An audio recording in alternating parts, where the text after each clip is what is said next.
평안하셨습니까? 예배를 지나 삶으로 우리 신앙이 나아가기를 소망하며 오늘도 인사드립니다. 오늘은 7월 1일 수요일이죠. 시원한 비가 내리는 아침입니다.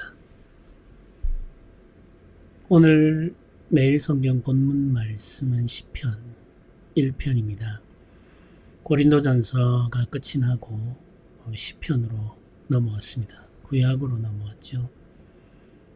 시편을 살펴보다가 이후에 이사야서로 들어가게 됩니다.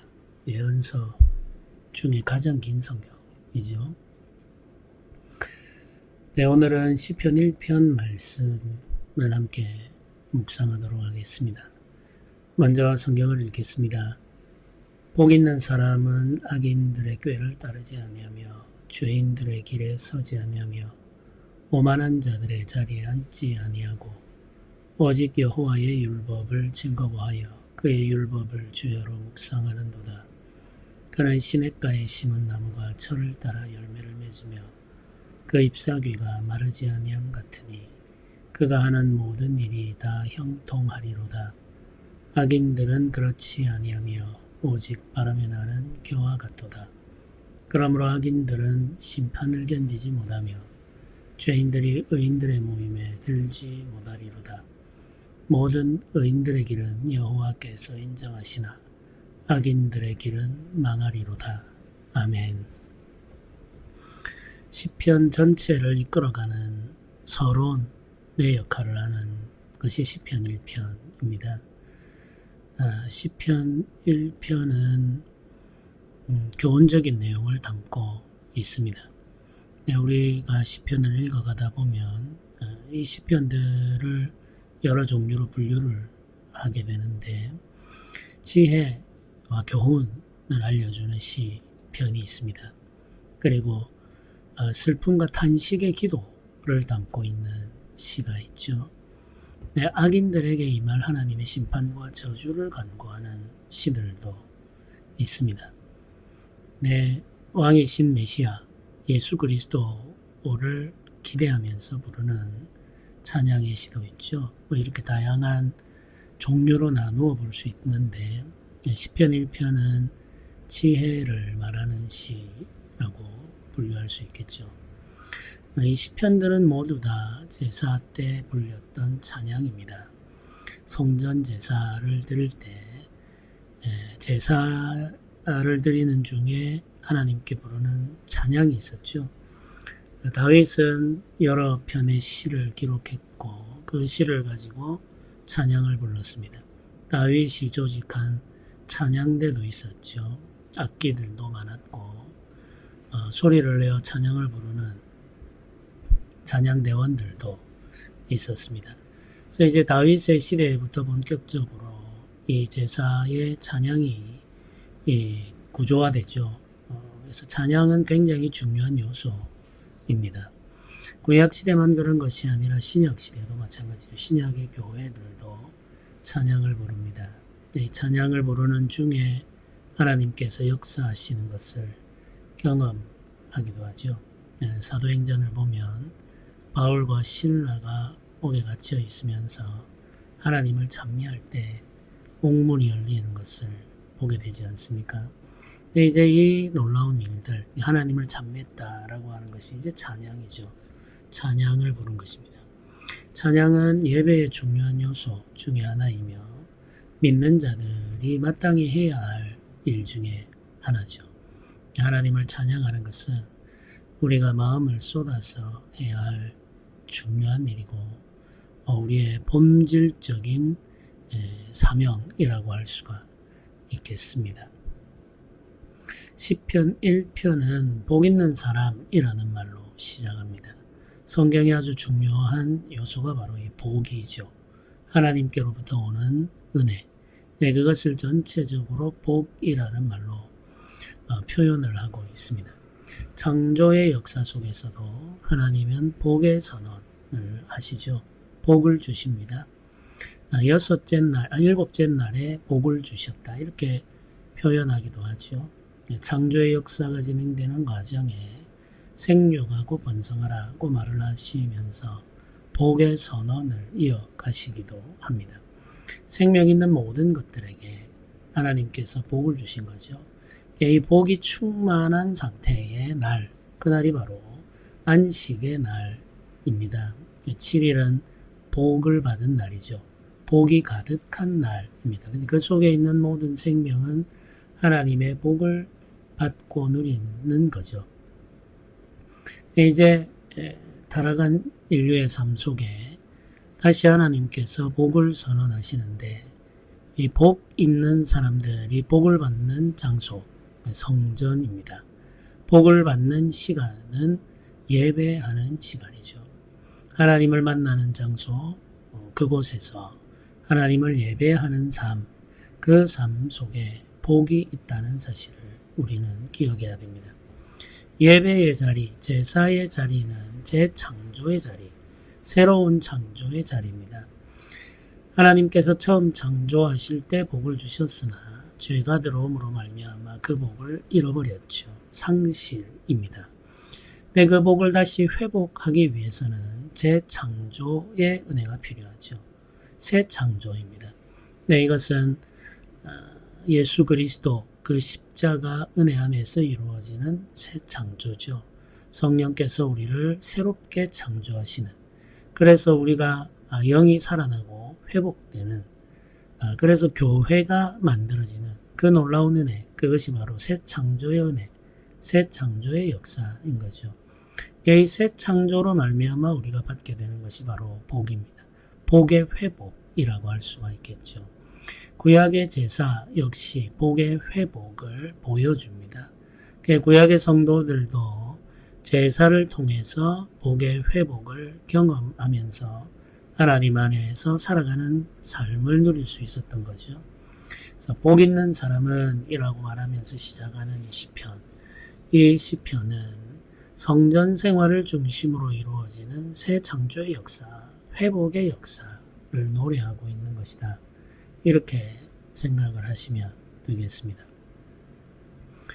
복 있는 사람은 이렇게 번역하고 있는데 좀 더 이제 우리가 원래 의미를 살리면 복되도다 이렇게 감탄의 말로 표현을 할 수가 있겠죠. 복되도다. 참으로 복이 있구나. 어떤 사람이 참으로 복이 있는가? 악인들의 꾀를 따르지 않고 죄인들의 길에 서지 않고 오만한 자의 자리에 앉지 않는 자, 이렇게 표현을 하고 있습니다. 부정의 의미가 먼저 등장하죠. 악인, 죄인, 오만한 자인 모두 다 같은 삶의 내용을 가지고 있는 사람들을 가리키는 표현인데 조금씩 다른 의미를 가지고 있습니다. 악인이라고 하면은 하나님의 뜻과 다른 뜻을 마음에 품고 추구하는 자, 이렇게 이제 이해를 할 수 있죠. 죄인이라고 하면 하나님이 지시하신 명령을 어기는 자, 관역을 벗어난 목적을 추구하는 자, 이게 죄인이라고 할 수 있겠죠. 악인과 죄인의 의미가 조금 다릅니다만 표현은 사실은 본질은 같다고 할 수 있겠죠.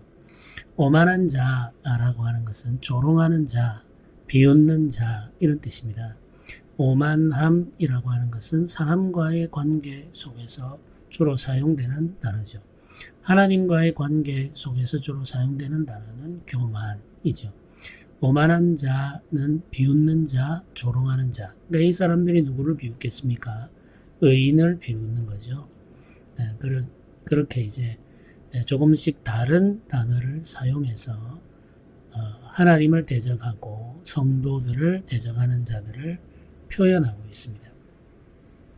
악인의 꾀라고 하면 그들의 생각과 계획을 말하죠. 악인의 꾀, 그들의 생각과 계획.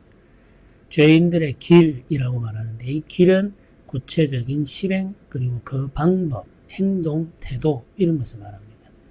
오만한 자의 자리 이렇게 말하는데 이 자리라고 하는 것은 그들이 구체적으로 악을 행함으로 말미암아 얻은 이익을 표현하는 단어라고 할 수가 있겠습니다.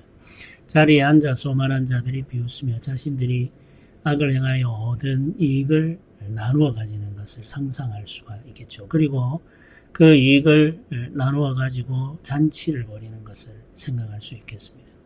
그래서 복 있는 사람들은 악한 자들의 꾀를 생각을 자신의 것으로 삼지 않습니다.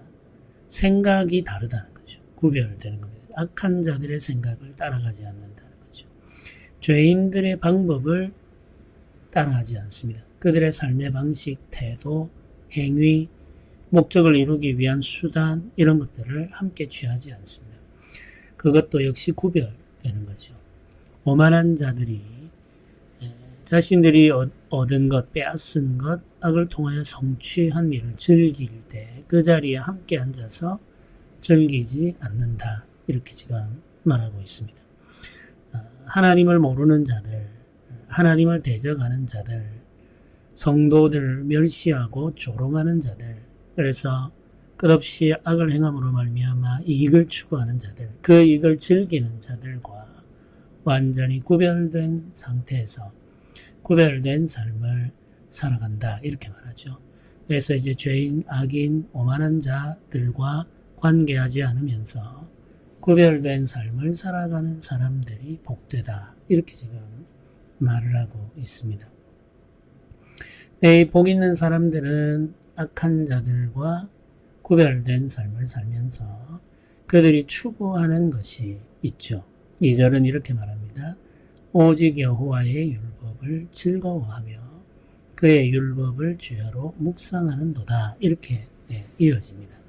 즐거워한다라고 하는 것은 그들의 마음의 상태를 표현하는 단어입니다. 복 있는 사람은 즐거워하는 것이 있는데 그들이 즐거워하는 것은 바로 여호와의 말씀이라는 거죠. 여호와의 말씀을 즐거워합니다. 다른 어떤 것보다 여호와의 말씀을 더 즐거워하죠. 이 세상의 보화보다 여호와의 말씀을 더 즐거워합니다. 이 세상에서 얻을 수 있는 이익보다 이 세상에 감추어져 있는 보화를 찾는 것보다 하나님의 말씀 속에 감추어져 있는 그 비밀들을 더 귀하게 여기는 거죠. 하나님의 말씀을 즐거워하는 그 마음이 복 있는 사람들의 아주 중요한 상태라는 사실을 성경이 알려주고 있습니다. 하나님의 말씀에 대한 즐거움이 없는 신자들이 있죠. 하나님의 말씀에 어떤 감흥도 느끼지 않습니다. 하나님의 말씀에 대한 갈급함도 없고 하나님의 말씀에 대한 기대도 없어요. 이들에게 있어서 성경이라고 하는 책은 그냥 예배 때 잠시 펼쳐보는 그런 책에 지나지 않습니다. 하나님의 말씀을 즐거워하게 되면 그 말씀을 가까이 하게 됩니다. 그 말씀을 사모하게 되죠. 그 말씀을 계속 펼쳐 읽게 됩니다. 우리가 즐거워하는 일을 얼마나 열심히 하는지 생각을 해 보십시오. 우리 자녀들을 보면은 노래하는 걸 즐거워하는 아이는 노래방에 가는 걸 그렇게 좋아합니다. 기회만 있으면 노래방을 가려고 하고 사람들을 데리고 노래방에 가서 함께 노래 부르려고 합니다. 게임을 좋아하는 아이는 시간만 있으면 게임을 하려고 하죠. 시작하면 놓을 줄 모릅니다. 그게 이제 즐거워하는 상태인 거죠. 축구를 즐거워하는 아이들은 중요한 경기가 있으면 반드시 그걸 찾아서 봅니다. 그 결과에 따라서 웃기도 하고 울기도 하죠. 그 마음의 상태가 그 축구 경기의 결과와 긴밀하게 연결되어 있습니다. 그게 즐거워하는 거죠. 즐거워하는데 가까이 하지 않고 즐거워하지 않은데 열심히 하지 않는 일은 없습니다. 즐거워하면 가까이 하게 되어 있고 열심히 하게 되어 있죠. 복 있는 사람은 하나님의 말씀에 대한 즐거움이 있습니다. 이게 이제 그 복의 이유죠. 하나님의 말씀에 대해 어떤 감흥도 없고 하나님의 말씀에 대해 어떤 기쁨도 느끼지 않는다면 그건 영적으로 매우 위험한 상태에 놓여 있음을 의미하는 거죠. 이걸 인정하는 것이 중요합니다. 아니 괜찮아. 나는 예수님 믿고 구원받았어. 말씀에 대한 감각, 뭐 즐거움 그런 건 없어도 되지. 그냥 예수님 믿으면 되는 거 아니야? 이렇게 생각하는 사람들이 너무 많다는 이야기예요. 신자들 중에. 그렇지 않습니다. 예수님 믿으면 되는 거 아니야? 이 생각 자체가 굉장히 위험한 겁니다. 말씀에 대한 즐거움이 없는데 우리가 예수님을 믿고 있다고 확신할 수 있는가라고 하는 의문을 가질 줄 알아야 됩니다. 예수님을 믿는다는 것은 예수님의 말씀을 믿는다는 거죠. 그 말씀에 생명이 있다는 사실을 믿는 겁니다. 그러면 그 말씀을 즐거워할 수밖에 없죠. 그 말씀을 탐구할 수밖에 없습니다. 그게 성령이 주시는 믿음을 가진 사람의 상태라는 사실을 우리가 이해할 필요가 있습니다. 그래서 말씀에 어떤 감흥도 일어나지 않는다. 우리의 마음이 전혀 움직이지 않는다면 정말 심각하게 생각하고 기도해야 됩니다. 말씀에 대해 소원하는 마음을 달라고 기도해야 되는 거죠. 성경 읽기와 성경 묵상을 굉장히 강조하고 있습니다. 이건 너무나도 당연한 일입니다. 네, 특별히 교회의 직분자들이 되고자 하는 사람들은 말씀을 알아야 됩니다. 말씀을 모르는 채 교회를 섬기는 것은 너무나도 위험한 일이기 때문에 그렇습니다. 자신에게도 해롭고 교회에도 해롭습니다. 그래서 항상 말씀을 가까이 하고 말씀을 배우는 삶을 살아야 됩니다. 그래야 교회를 바르게 섬길 수 있기 때문이죠. 그래서 말씀을 즐거워하기 때문에 주야로 그 말씀을 묵상한다 이렇게 표현하고 있습니다. 이 묵상한다는 말은 입으로 중얼중얼 읊조린다 이런 뜻입니다. 생각한다 우리는 이렇게 생각하기 쉬운데 묵상은 입으로 중얼중얼 읊조린다 이런 뜻입니다. 말씀을 암송하는 거라고 할 수가 있겠죠. 하루 종일 아침과 저녁으로 이 말은 아침부터 저녁까지 계속 기회가 있을 때마다 말씀을 읊조리면서 그 말씀의 의미를 생각하고 그 말씀의 의미와 가르침을 따라 살고자 하는 행위가 바로 묵상입니다. 말씀을 묵상하는 것은 단순하게 말씀에 대해서 생각하는 것이 아니라 그 말씀을 마음에 심는 것이고 그 말씀을 따라 우리가 생각하면서 그 말씀을 순종하는 거죠. 순종을 목적으로 말씀을 묵상하는 거죠. 이렇게 말씀을 즐거워하고 항상 말씀을 묵상하며 사는 사람, 이런 사람은 시냇가에 심은 나무와 같다 이렇게 말합니다. 나무는 물을 필요로 하죠. 물이 생명의 근원입니다. 물이 없으면 나무는 말라 죽어버립니다. 마찬가지죠. 성도에게 있어서 생명의 근원은 말씀입니다. 말씀이 끊어지면 성도의 영은 시들어 죽습니다. 그게 당연한 이치입니다. 네, 말씀이 공급되어야 됩니다. 이 말씀의 공급은 매일마다 이루어져야 됩니다. 시냇가에 심겨진 나무가 매일마다 물의 공급을 받듯이 복 있는 사람은 매일마다 말씀의 공급을 받는다는 거죠. 매일 말씀의 공급을 받음으로 말미암아 철을 따라 열매를 맺게 되고 잎사귀는 마르지 않고 푸르르게 되는 거죠. 그가 하는 모든 일이 형통하게 됩니다. 하나님의 도움을 받게 됩니다. 말씀이 매일마다 공급될 때 경험하는 은혜입니다. 네, 모든 일이 형통하게 되는 은혜인 거죠. 우리가 형통의 은혜를 사모하지 않습니까?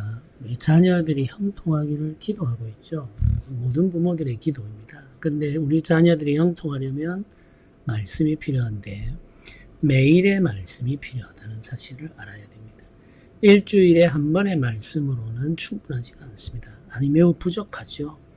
일주일에 한 번의 말씀은 너무나도 부족합니다. 그나마도 집중하지 못할 때가 많지 않습니까? 우리에게는 매일의 말씀이 필요합니다. 매일매일 말씀으로 먹을 때 우리 영이 살아나고 살찌게 되는 거죠. 힘을 얻게 되는 겁니다. 매일의 말씀으로 말미암아 살 때 우리가 하나님과 동행할 수 있고 형통하는 은혜를 누릴 수가 있습니다. 이게 복 있는 사람의 삶이죠. 성경은 복 있는 사람, 이 시편은 특히나 복 있는 사람을 의인이라고 표현합니다. 복 있는 사람은 의인인데 의인은 말씀으로 사는 사람이죠. 매일의 말씀으로 사는 사람. 바로 그 사람이 형통의 은혜를 누리게 된다는 거죠. 네, 악인은 그렇지가 않습니다. 이 악인은 하나님의 말씀 없이 살죠. 자신의 꾀를 의지하고 자신의 수단을 신뢰합니다. 그러니까 하나님의 말씀을 읽을 필요가 없죠. 하나님의 말씀은 그에게 불편할 뿐이고 부담스러울 뿐입니다. 그래서 하나님의 말씀을 배척해버립니다. 오직 자신의 생각과 자신의 방법에 의지해서 살아갑니다. 이런 사람들을 악인이라고 말합니다. 하나님이 없다고 생각하는 자들이죠. 하나님이 없다고 생각하니까 하나님의 말씀을 주의하여 살펴보지 않죠. 말씀 없이도 충분히 살 수 있다고 생각하는 거죠. 이런 사람들은 바람에 나는 겨와 같다 이렇게 표현하고 있습니다. 바람에 나는 겨와 같다. 알맹이는 없는 껍데기, 그 껍질을 겨라고 말하죠. 알맹이가 없기 때문에 바람이 불면 날려가 버립니다. 사실 이제 농부는 추수하고 나면 알맹이는 남기고 껍데기는 버립니다. 껍데기는 키질을 해서 분리시키죠. 그건 우리에게 쓸모가 없기 때문입니다. 바람에 날려가는 겨라고 하는 것은 마지막 추수의 날에 버려지는 것을 의미하는 거죠. 이건 심판에 대한 선언입니다. 악인들은 결국에는 심판을 받게 된다 이런 말이죠. 이 바람에 나는 겨와 같다라는 말은 결국에는 여호와의 심판을 받게 된다. 잠시 동안은 이 땅에서 그들이 성공하고 복을 받는 것 같이 보이지만 그건 모두 다 헛일이 되고 마지막에 결국 그들은 하나님의 심판을 받게 된다. 이렇게 말합니다. 그래서 이어지는 말씀이 이렇죠. 악인들은 심판을 견디지 못하며 이렇게 말합니다. 심판을 견딜 수 없는 심판. 그들에게 임하는 심판은 견딜 수 없는 심판이라는 거죠. 이 악인들, 죄인들은 의인들의 모임에 들어올 수가 없습니다. 의인들의 모임이 있죠. 하나님의 나라에서 이들에게 허락되어지는 삶이 있습니다. 그곳에 죄인들은 참여하지를 못합니다. 이후에 이들이 간절히 원하고 바라더라도 허락되지가 않습니다. 한번 심판이 선언되고 나면 그들에게는 더 이상 기회가 없습니다. 회개의 기회가 없죠.